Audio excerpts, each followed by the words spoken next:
Please take your seats quickly, ladies and gentlemen. Thank you. Hello, ladies and gentlemen. Welcome to Tennis Weekly with Joel, Kim and Chris. On today's Tour Catch-Up, sponsored by DownloadTennis.com. Awesome, Alcaraz secures his first title on grass. Kvitova seals Berlin win. And the ATP are in talks with Saudi Arabia for investment.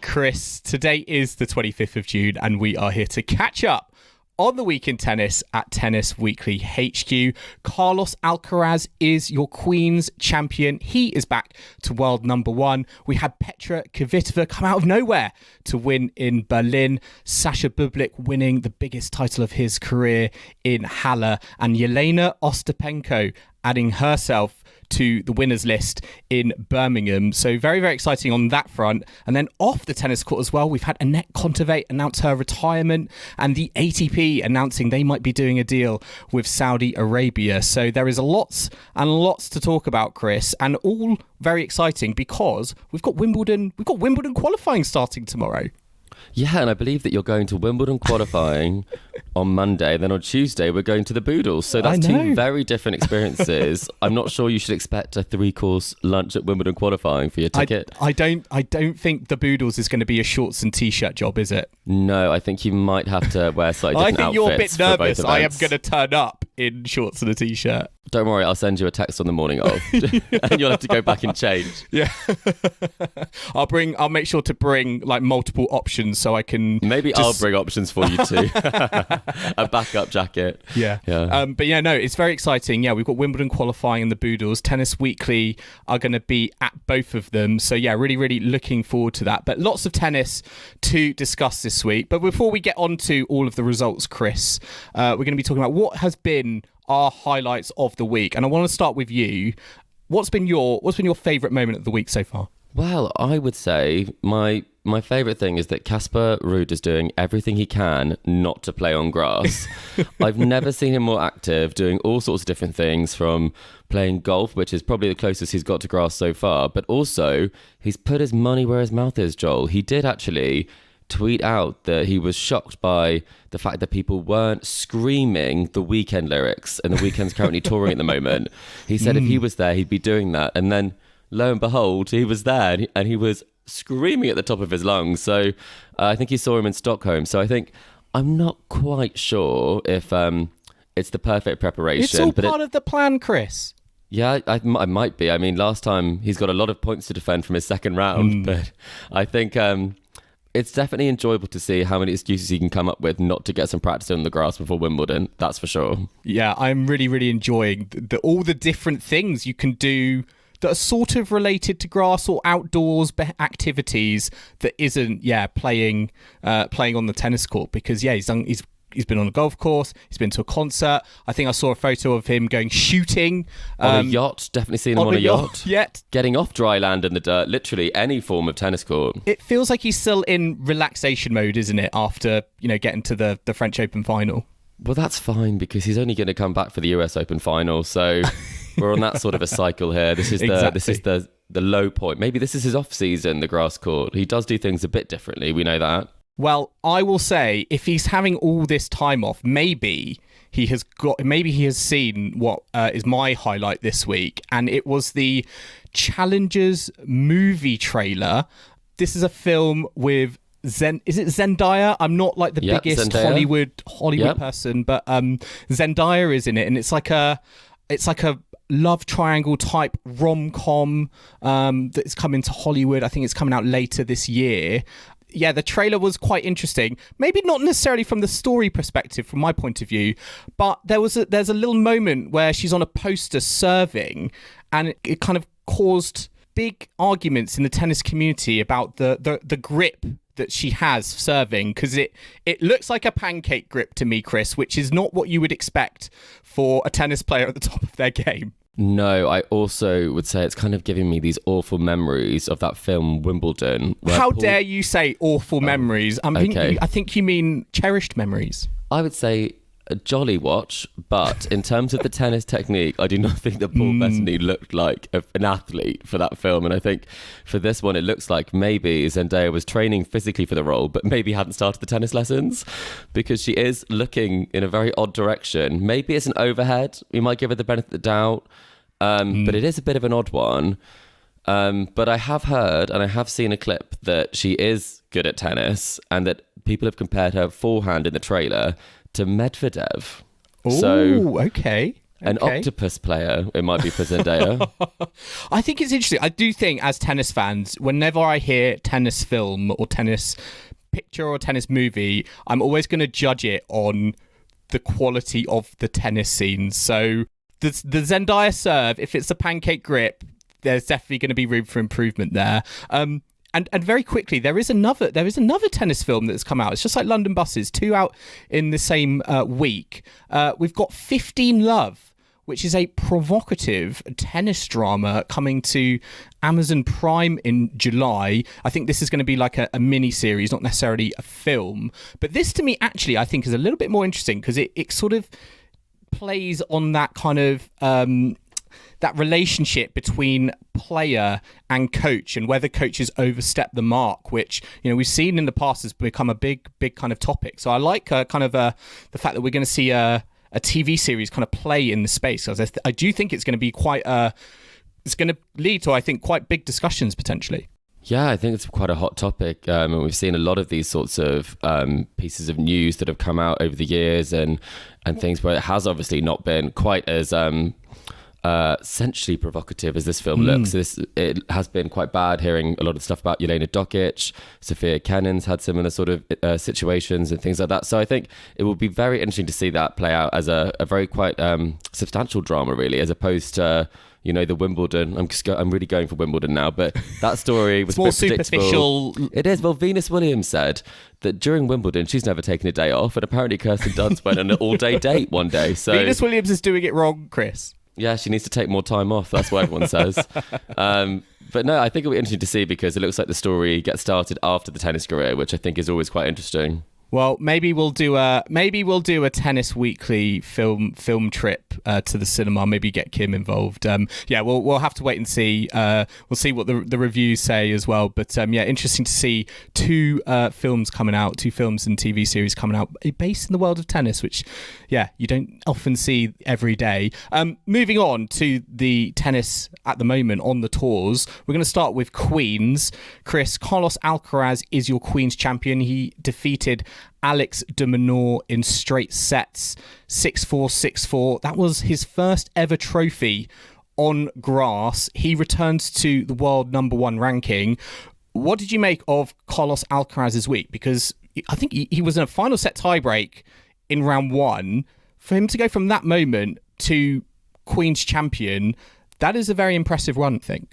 Yeah, I mean, from losing that first set against Rinderknecht as well, and then really kind of just absolutely blasting his way through the draw.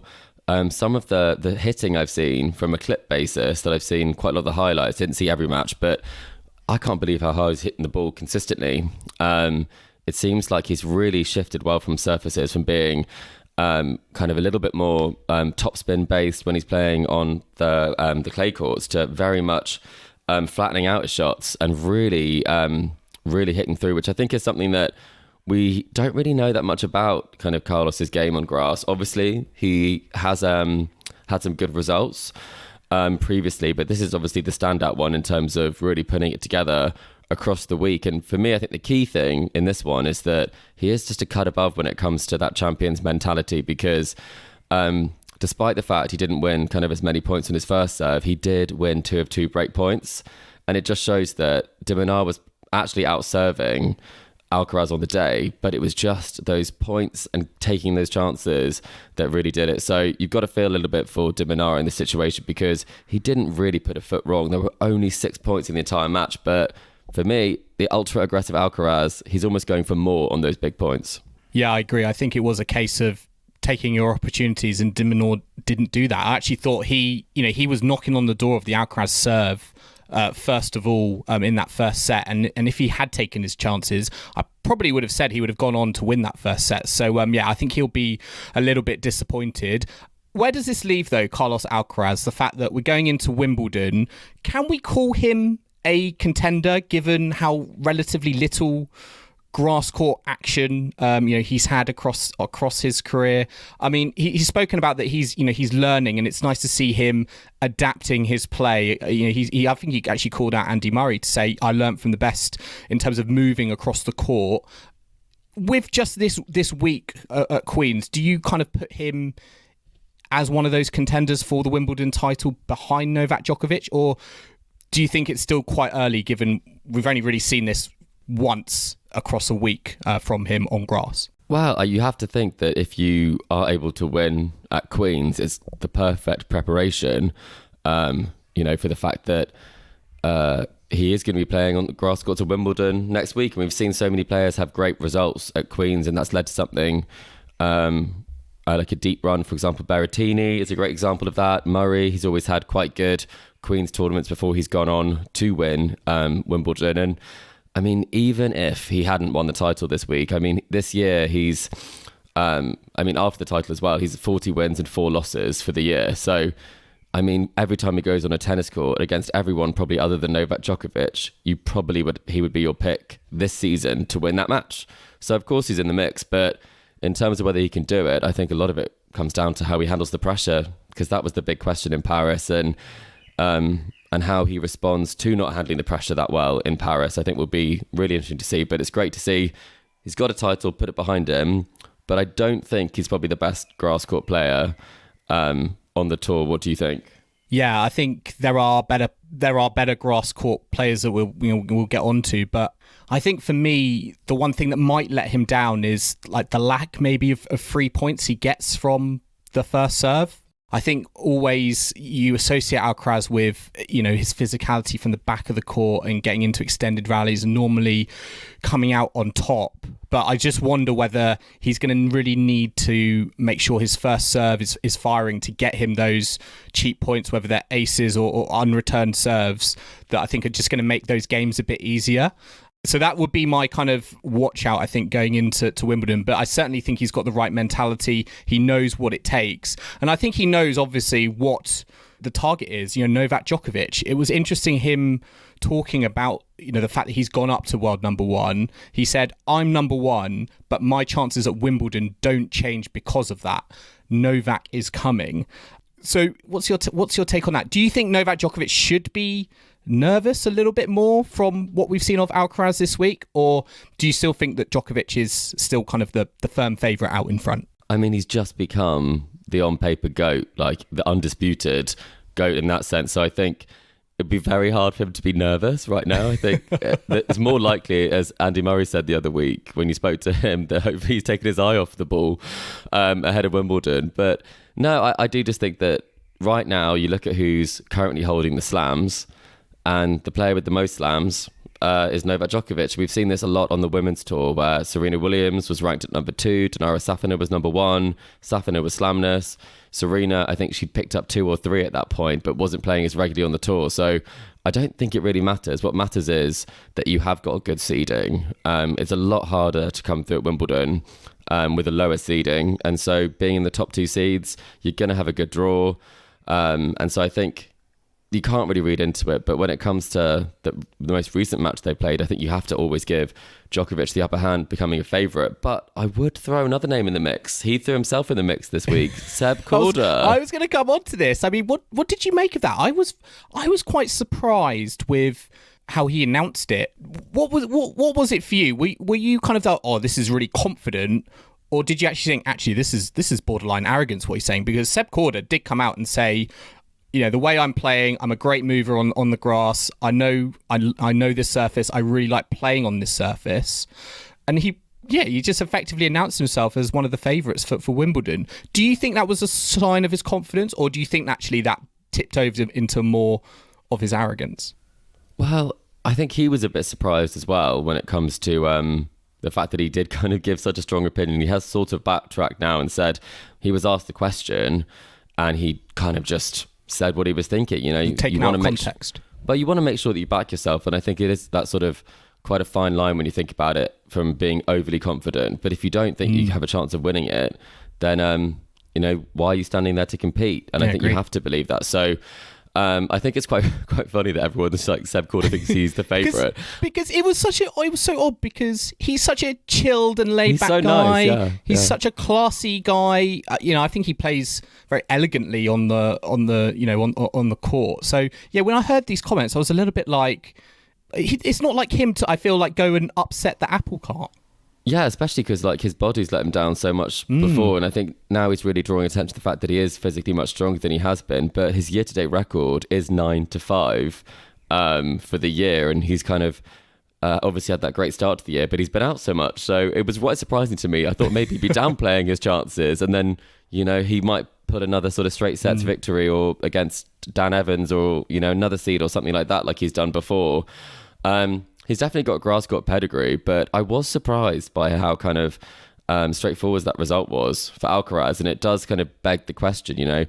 He was serving really well in that one, but I think for Alcaraz, he's such a good returner on grass is something that I think is really quite impressive, because Seb Corder, 6'5", fantastic serve, hit 9 aces, still won less points on serve than Alcaraz did in that match. So I think it is very much more of a returning game on grass than it has been, as they're slowing down. So maybe in 10 years' time, he might be the favourite for Wimbledon if the courts keep getting slower, Joel.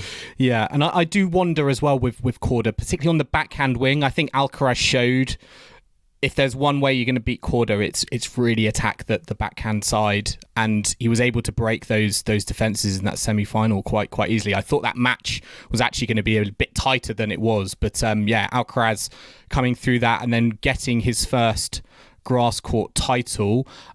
Another player who has won a grass court title, their biggest title of their career to date, Alexander Bublik in Halle in Germany, defeated Andrei Rublev in 3 sets, 6-3, 3-6, 6-3. I mean, Chris, I was just impressed with Bublik and his run this week. I don't think he faced a player below the ranking of 22. He defeated Coric, Struff, Sinner, Zverev, and then Rublev in the final. That's a really impressive run. That is so impressive. And I think he was surprised as well. He said he had no idea that when he was walking through the halls and looking at the people who'd won the title, that he would be in with a shot this week.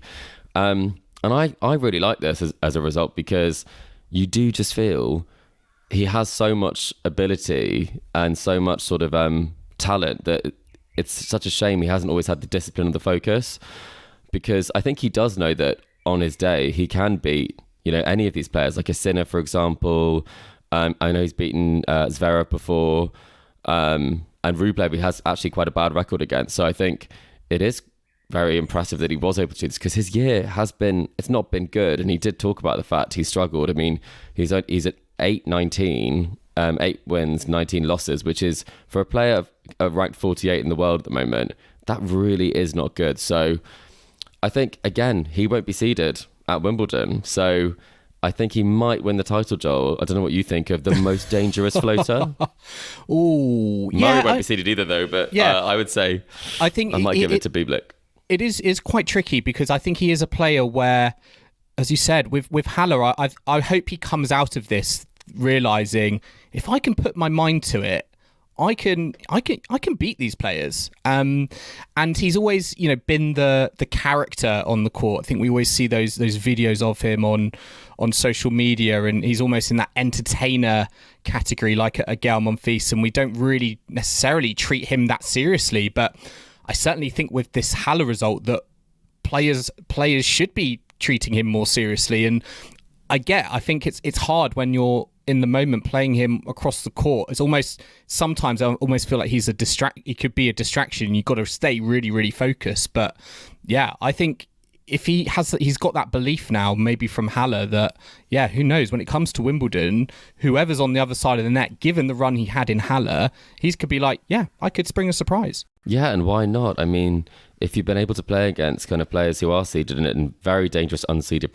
players like Struff, like I'd say that was probably one of the hardest round one draws you could have on grass, especially given kind of how the way that Struff does play. So I think it showed that he's not just beating kind of players that you wouldn't expect him to beat. He's also beating some of the players that he's... Yeah, exactly. And so I think a good draw, and I can see him making the second week at Wimbledon, and I don't think anyone would want to play him first round because you don't know which player you're going to get. But I do think this year, it seems like after this, let's hope he's dialed in.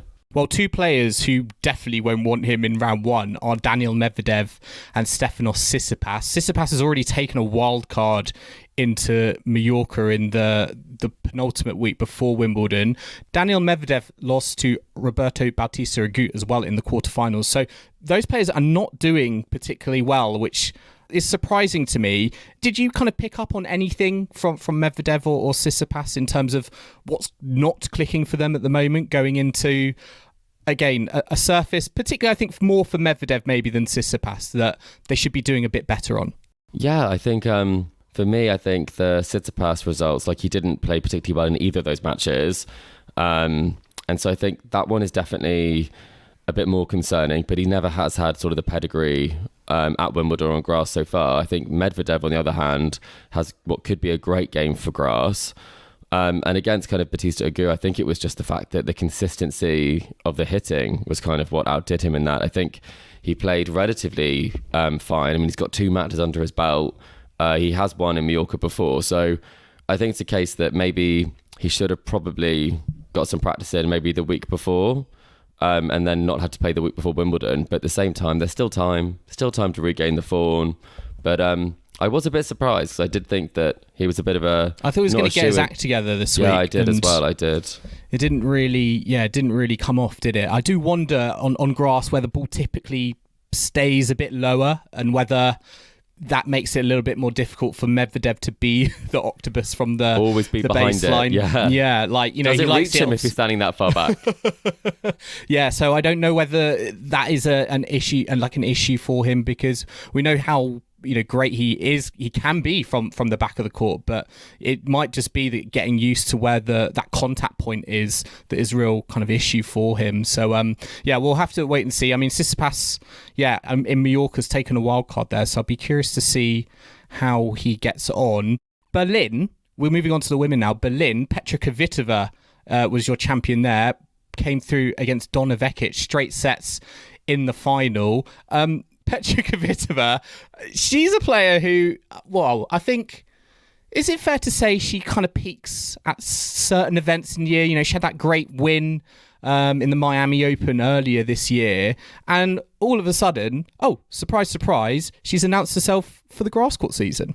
Yeah, she doesn't play very often, and it's either sort of a first round or it's a final or a win. You know, she's had some really great results. I think she had a fantastic one in Cincinnati last year. That kind of came out of nowhere. Winning Miami also came out of nowhere a little bit in terms of not the fact that she doesn't have the level to win it. We all know she does, but I think it's just you just don't know if it's that week. And especially kind of the match practice she's had recently. I mean, I don't think she actually won a match across the clay season, and then she comes into Berlin and doesn't drop a set to win the title. And she played against some really good servers, some really good players. I mean, taking out Alexandrova on a 8-match win streak. Exactly. Pliskova, I mean, a former Wimbledon finalist, as well as Garcia, who has all the game for grass as well. And Donna Vekic, I think, is actually probably in my top 10 grass court players. Mm-hmm. She's got some real pedigree there as well. And so I think for me, it's just a case where she knows she won't play well every week, but she knows that twice a year, or maybe 3 times a year, she's going to play unbelievable tennis. And you just have to hope they come at the right time. But they haven't come at Wimbledon recently, no, I think. Well, I was going to ask you about that. Why do you think that is? Because I could tell you, you know, Kvitova, she's won Berlin.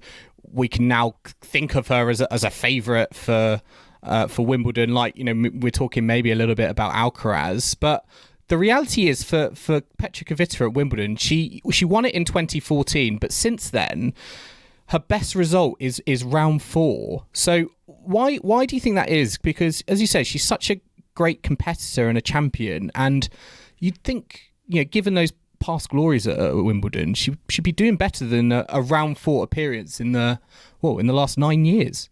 Yeah, and I think she's always said it feels like coming home for her. And I think what's also kind of a bit strange about that is that, she had that run where she made at least the quarterfinals from 2010 all the way to 2014.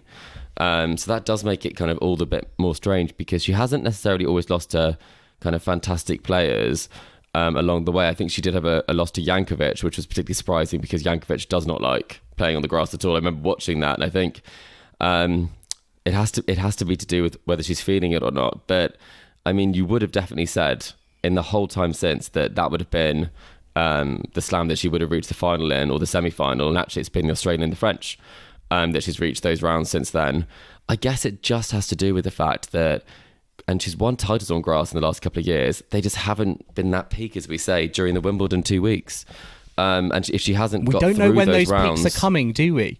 No, we don't. And if you don't get through those sort of rounds, then you end up in a situation where it doesn't give yourself a chance to play in those later stages. And for her, with her ranking now higher, she will have a better seeding. She'll be seeded in the 8 through 16, I believe, which will mean that she won't be seeded for a quarterfinal, but she will be seeded for a fourth round. So maybe that will help her dodge some of the seeds and higher ranked players before then. But I mean, her game on grass is unbelievable. So I hope she does have a good run.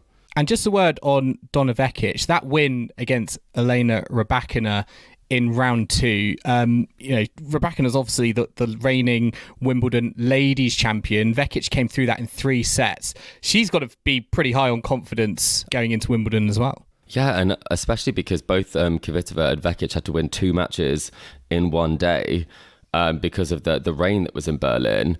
But in that match, I mean, for Rybakina, I mean, she served 15 aces in that match, but it's always the case of the first service percentage. It was not bad at 64%, but she won 84% of first serve points and just 42 on second serve. So that's a bit worrying when there's such a sort of a disparity between the two, because I do think that you have to land the first, but at the same time, you've got to be able to back it up. And she actually didn't take a single break point, didn't win a break point in that match. So I think for her, you know that you're in a bit of trouble because she's not a serve bot. She's got a fantastic game. So I think for her in Eastbourne, I think it's really important for her to get some more grass court wins under her belt, because maybe she's not returning as well as she might need to on the grass. But for you, how big a deal do you think this is for her? You know, she is tipped to be the favourite for Wimbledon. And is this the sort of form that you think she needs to get the win? Well, it was interesting, I think, hearing from her in Eastbourne, because I was reading she was pretty kind of clear that she's not kind of fully recovered from that virus that took her out of the French Open, and maybe she'll be going into Wimbledon not feeling 100% physically fit.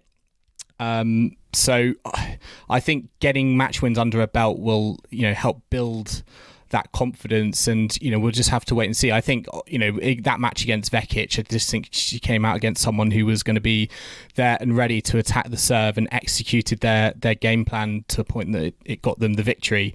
So Rybakina in Eastbourne, I think it's all a case of just trying to get more wins, because she would have liked to, I think, gone a little bit more deeper in Berlin. Yeah, and I think someone else who's still not managed to go that much deeper in tournaments. I mean, I think this was another semi-final loss for Maria Sakkari. I know that we do labour the point now, but I almost don't want to bring it up, because I feel like we'll just get told off for just kind of bringing up a statistic that we know, like everyone knows it. Stop talking about it. Yeah, but I do just think, how much does that kind of really make you think that you've got a great shot? Like if you managed to for Vekic, obviously not seeded to win that match, she played it as though she was the higher ranked player in that sense, and as though she really had something to win rather than something to lose. So I think it's going to be interesting, because I think that's part of the Wimbledon draw, where Maria Sakkari, first round of a slam, I mean, for Mukova it worked wonders. I think that could be a really interesting section of the draw.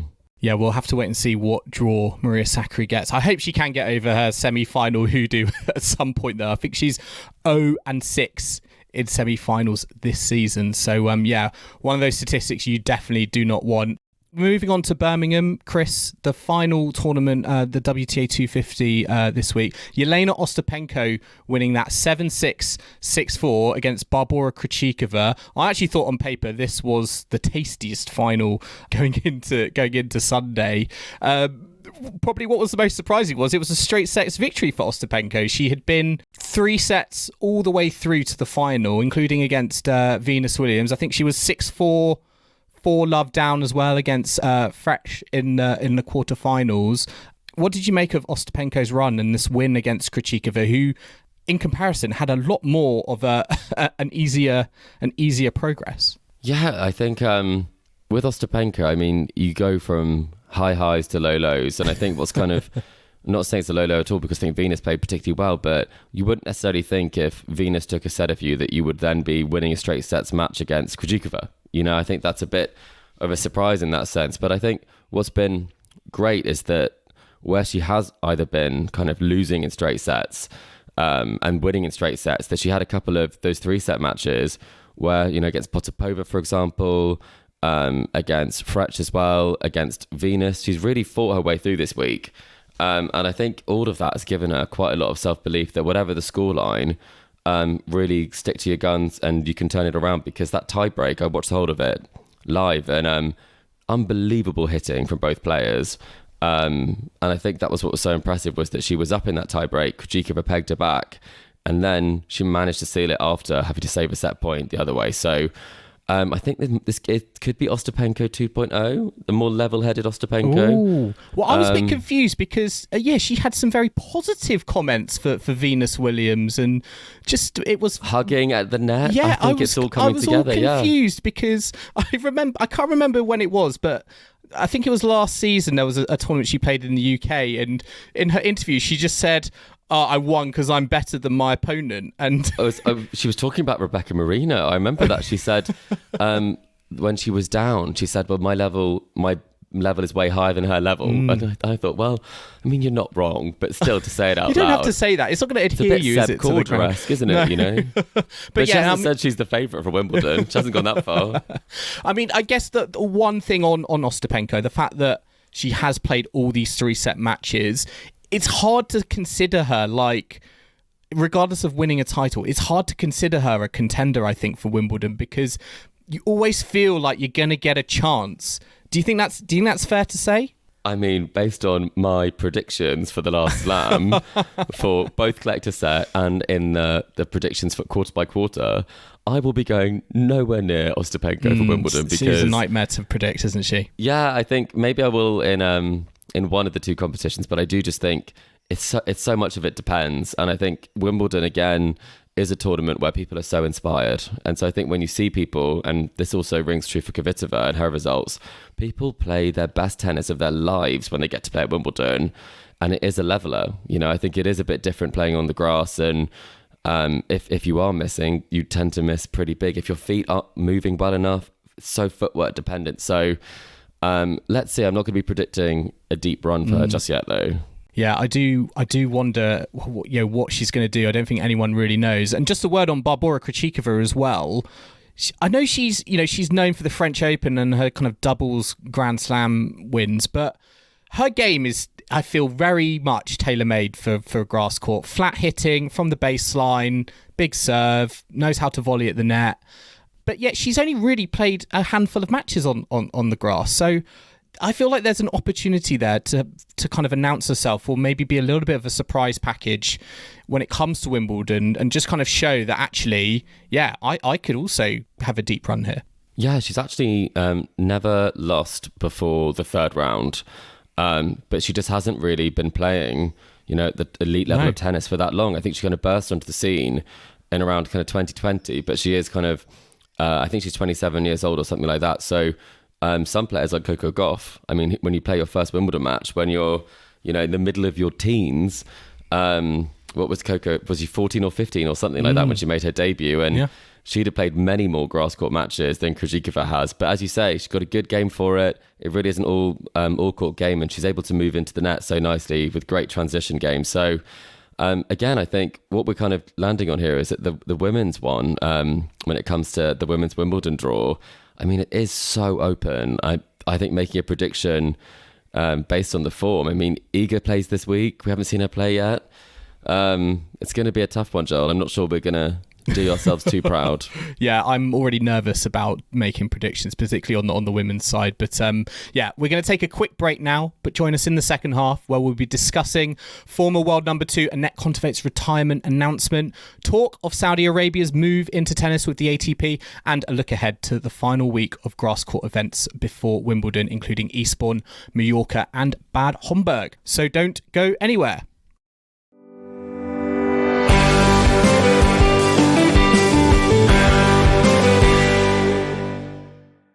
Welcome back to the Tennis Weekly podcast, sponsored by downloadtennis.com. And now we're going to move on to Par for the Courts, Chris. Par for the Courts is back. Before we actually get into it, I actually need to give a little bit of an apology and a correction for last week's Par for the Courts, because I had a few listeners get in touch and say, hang on, where was Adrian Manarino on that list of over 30s in the top 50? Gasquet as well, exactly. I should have clarified. I think I was going off ATP live rankings race from this year in terms of points as opposed to the ATP ranking, but people are correct. If I was going on the ATP ranking across like the whole, of the last year, Manarino and Gasquet would have been in the top 50. So have you apologised to Kim is the big question, Joel. I've not heard that or seen that I'm not yet. going to lie. I've sort of kind of skirted the issue. I mean, if she's listening, she's probably going to message me straight away and ask for an apology. So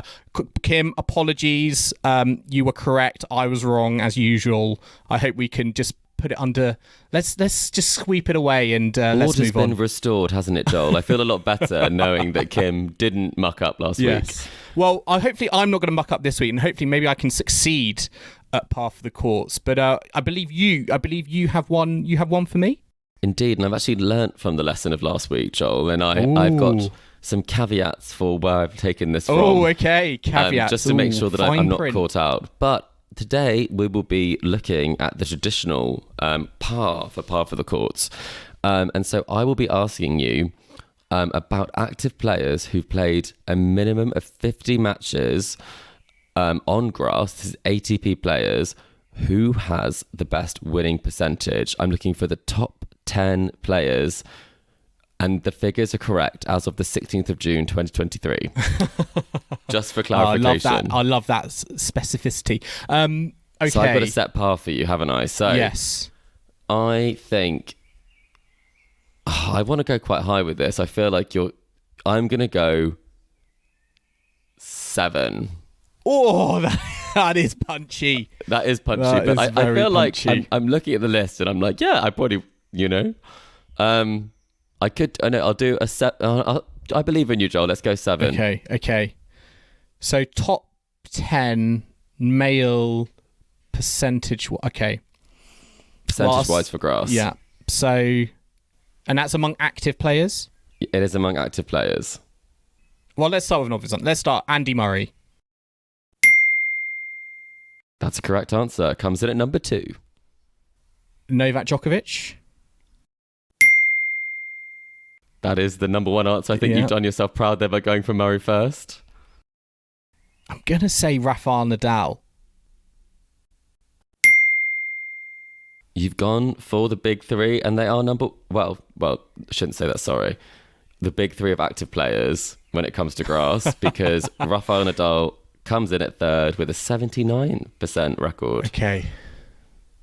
4 more to get. 4 more. Okay, I'm going to go for some big servers now. I feel like that is a very safe territory. And when I'm thinking big servers, there's obviously a name that sticks out. So I'm going to say John Isner. That's a correct answer. Oh. John Isner comes in at number 8 with a 66% record. So you've scored 4. Okay. You're doing very well. There are 3 to get. 3 to get. I'm going to say, I don't know if this is right. I'm going to say Grigor Dimitrov. Grigor Dimitrov. It's an incorrect answer, Joel. No! It's an incorrect answer.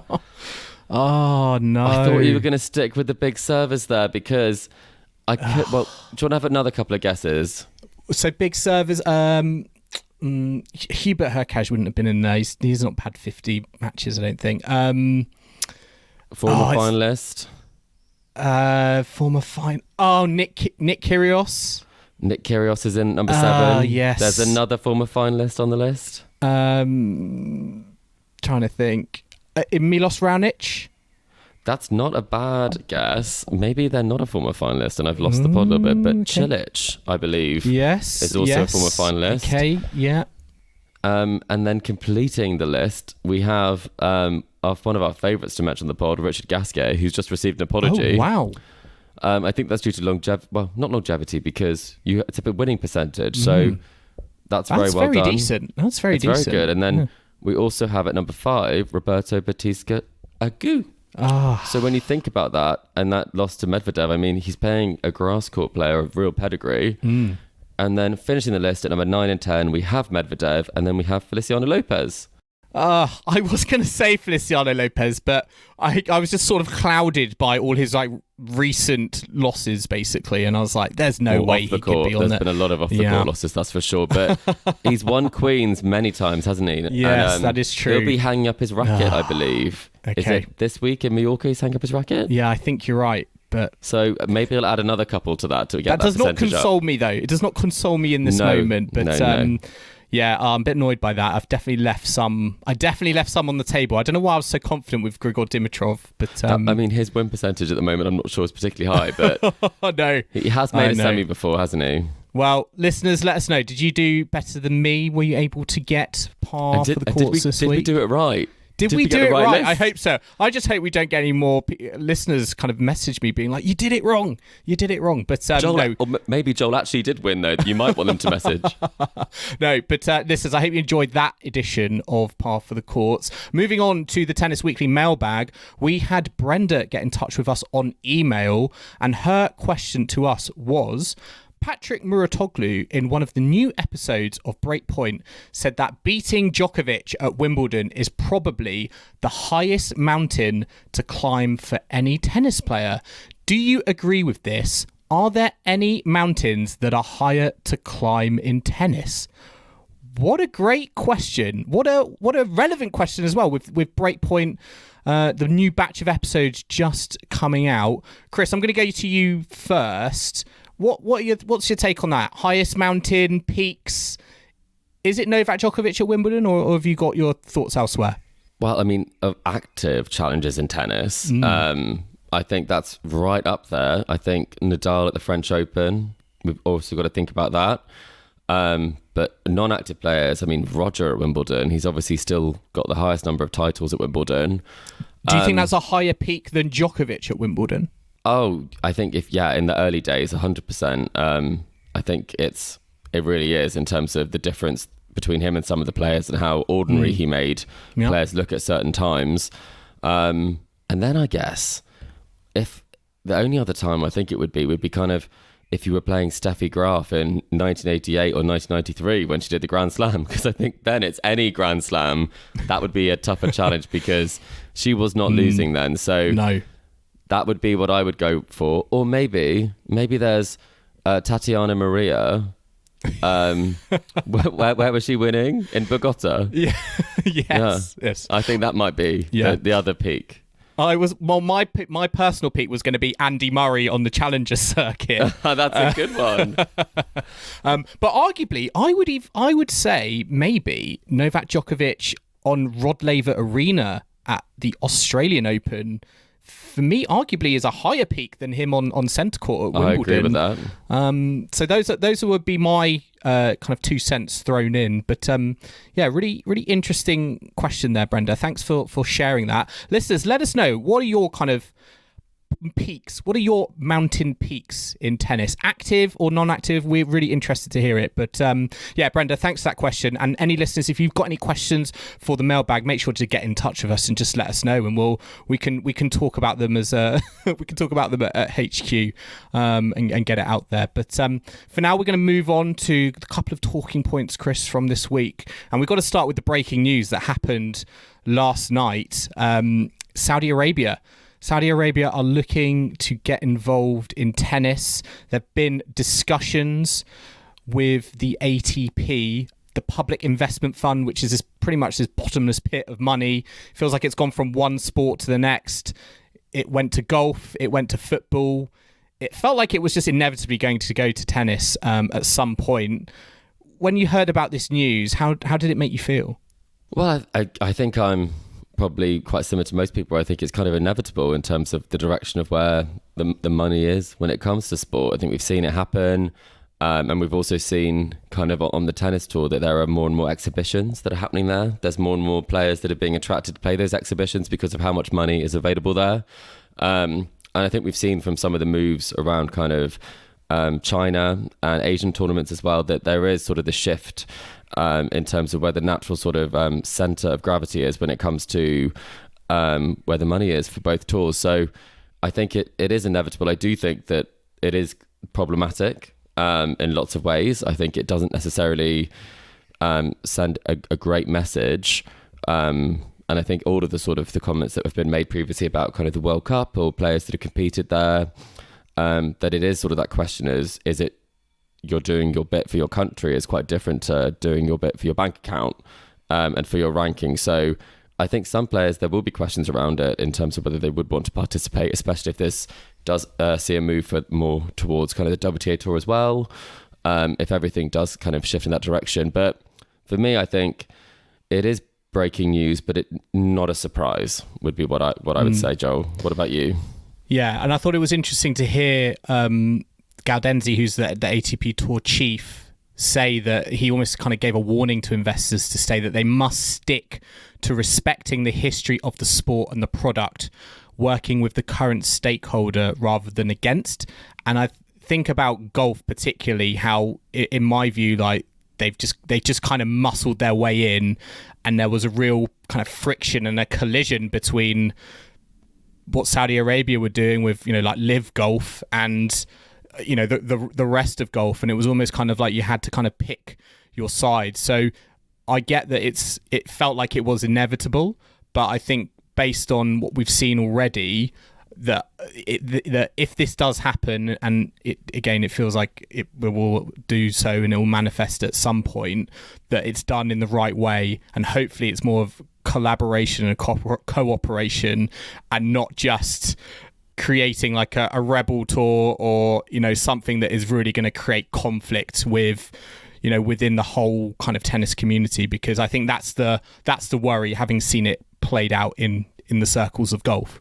Yeah, absolutely. I think it is a concern. I think one of the things that does make it slightly concerning is when the investment looks like it's going beyond sort of the next gen finals, which was kind of something that I think was talked about previously, where you can see that being kind of like the perfect sort of matchup for it in terms of experimental format. You can make it into a very sort of different sort of event. Yeah, and there's license to experiment with that event. That's what it was set up for. But yeah, it's got to pick your moments, isn't it?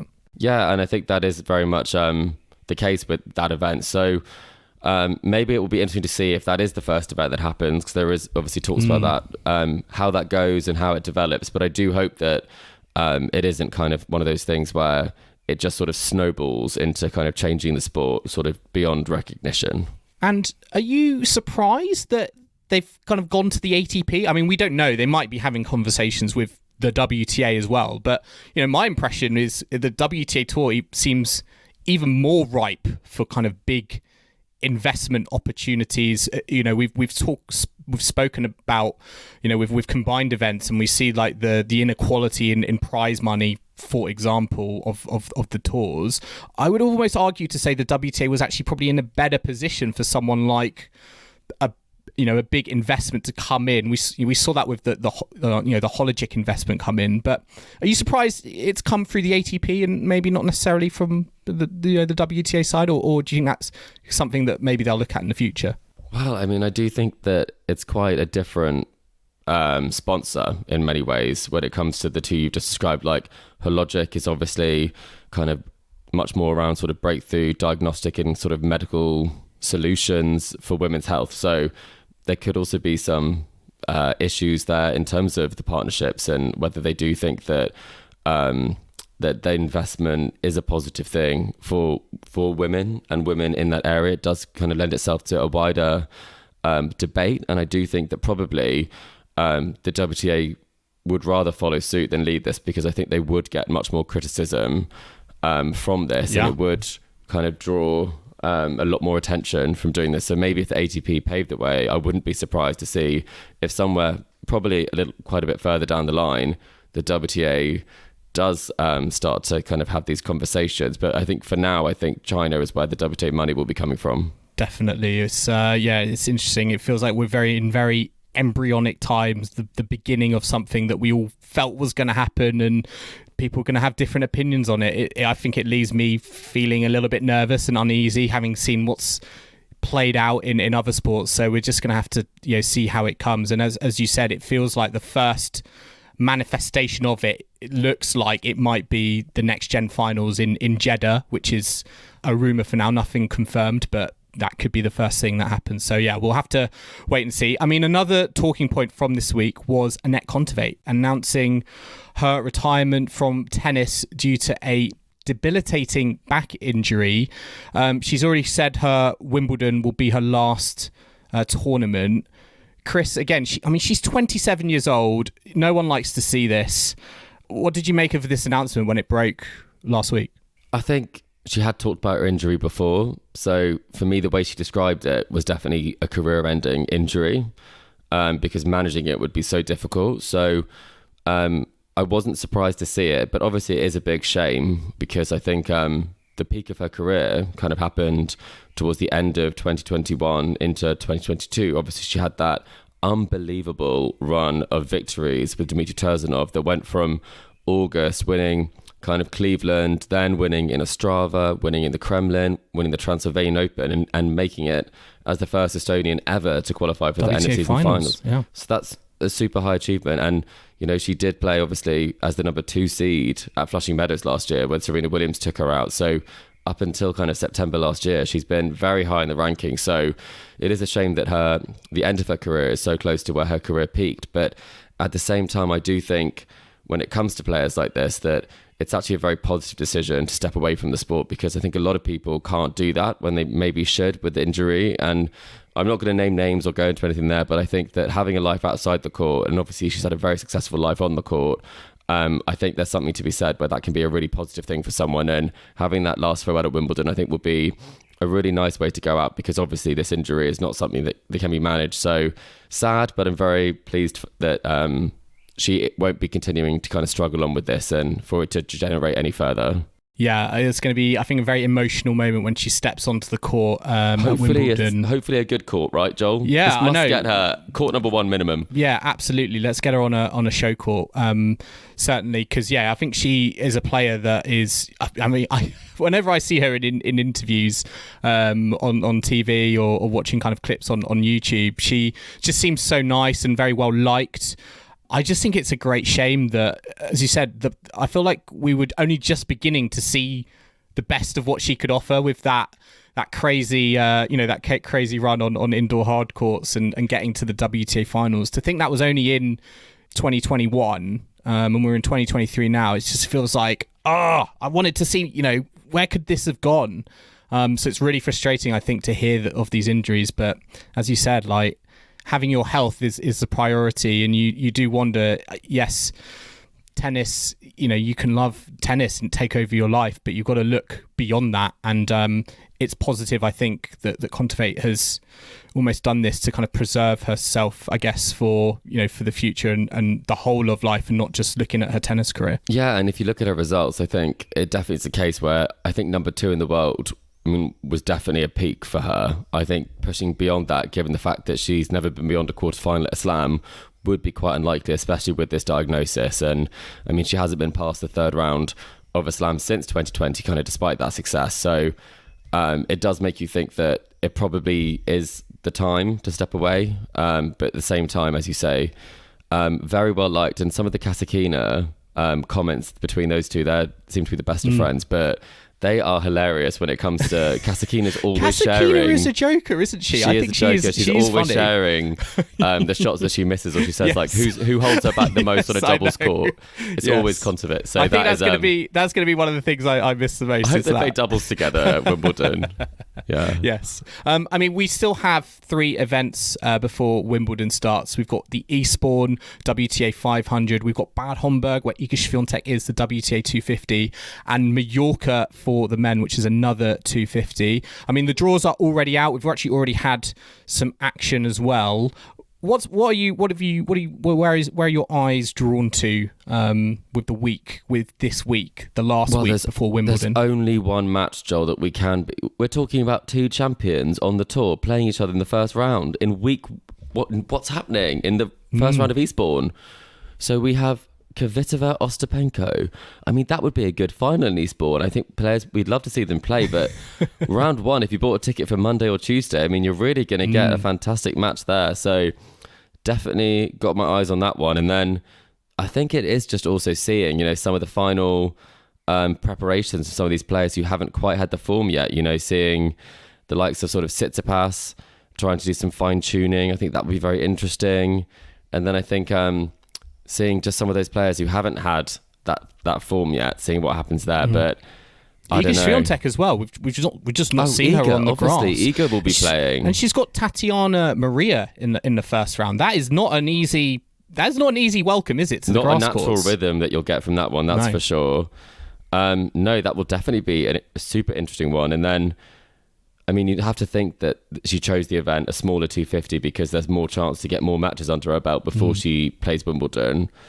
But no, I think Donna Vekic is looking like she could be the favourite for that one. And then there's also Wimbledon qualifiers, Joel, that you'll be looking at. So yeah, I know, exactly. I'll be there. I'll be there tomorrow. I will just say what I thought was quite funny about specifically the Mallorca draw. Chris, I've never seen this before, but that bottom quarter, I'm just going to read it out what it looks like on the draw sheet. You've got Davidovich Fokina as the second seed. He's got a bye. This is all the players he's got around him. Qualifier or lucky loser, qualifier or lucky loser, qualifier or lucky loser, qualifier or lucky loser, and then a qualifier or lucky loser against Zapata Morales. I've never seen that before. How bunched qualifiers lucky losers are on the in the main draw of an ATP event.